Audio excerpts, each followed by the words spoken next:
Ethan had always known something was different about him, but it wasn't until his senior year of high school that he finally understood what it was. After years of hiding, of wondering and pretending, the weight on his chest became too heavy to bear. It was time to come out. The conversation had been circling in his mind for months, rehearsed over and over, like a script he knew by heart but feared to speak aloud. He finally decided it had to happen. Tonight. His mother, Mom, was in the kitchen, preparing dinner like she did every night, humming along to a gospel song on the radio. His father, Mark, sat in his favorite armchair in the living room, reading the newspaper. Everything felt so ordinary, yet Ethan's heart raced in his chest. He took a deep breath before walking into the living room. "Dad, can we talk?" Mark lowered the newspaper, his eyes warm as always. "Of course, son. What's on your mind?" Ethan felt a lump in his throat, but he pushed through. I need to tell you something. I'm gay." The words hung in the air for what felt like an eternity, Ethan staring at his father, searching his face for a reaction. Mark didn't flinch. He simply smiled, his voice soft but firm. "I know, son." Ethan blinked, confused. "You know?" Mark nodded slowly. "I've known for a while. And I just want you to know that I love you no matter what." Ethan's heart started to beat faster, a wave of relief washing over him, but he couldn't stop the tears from welling up. His father loved him, no matter who he was. It was all he had hoped for, and more. But just as he was about to speak again, he heard his mom's voice from the kitchen, sharp and stern. "Mark, what are you two talking about in there?"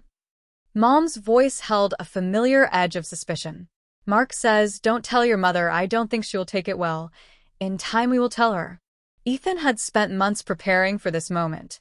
His heart raced as he sat in the living room with his father, Mark, and his mother, Jennifer.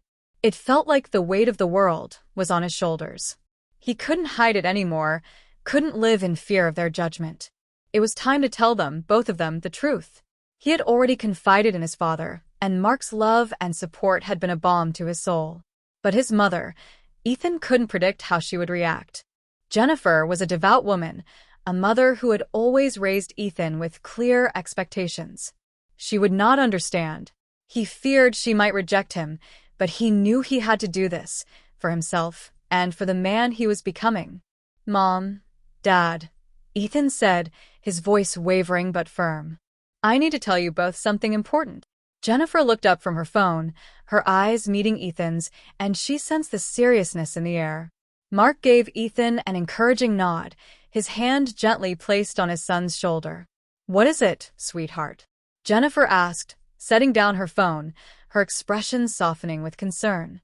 Ethan looked at his dad for strength, then took a deep breath, his chest tightening as the words left his lips. "I'm gay." For a moment, Jennifer stared at him in stunned silence. Her eyes widened, and Ethan could see the confusion, the disbelief, start to settle in.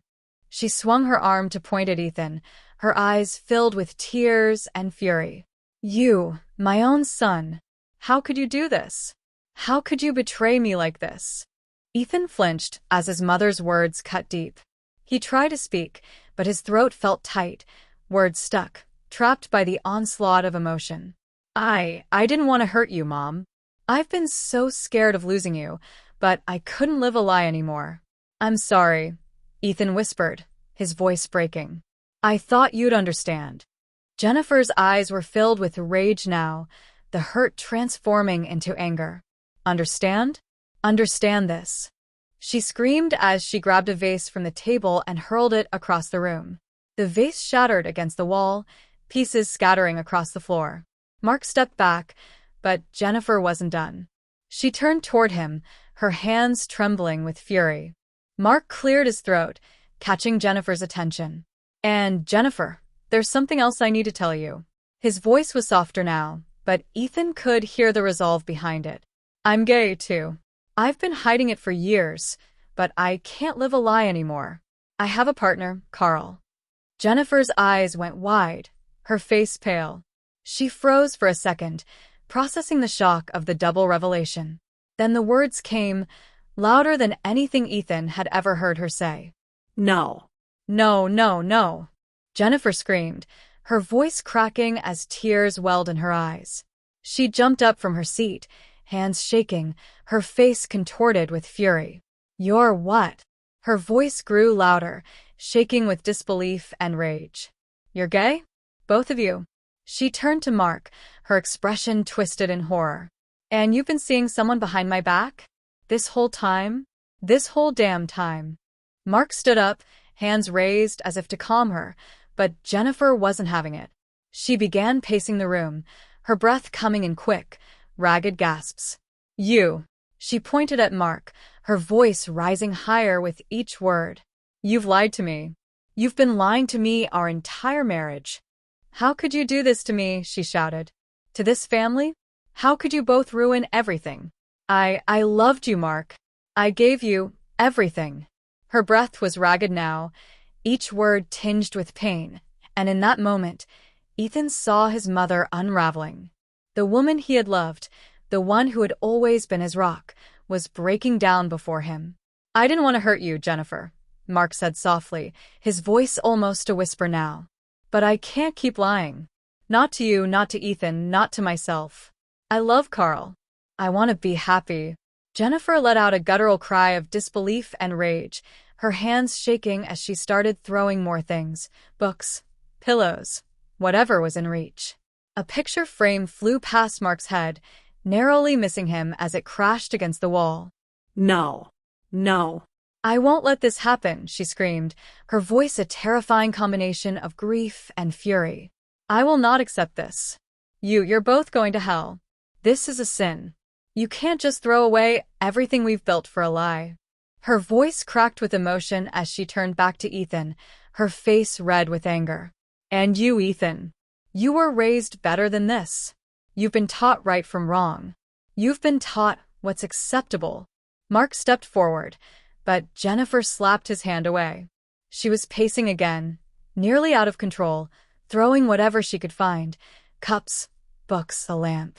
Each object that hit the ground felt like another layer of their family's foundation shattering. I can't do this, Jennifer sobbed, her voice raw.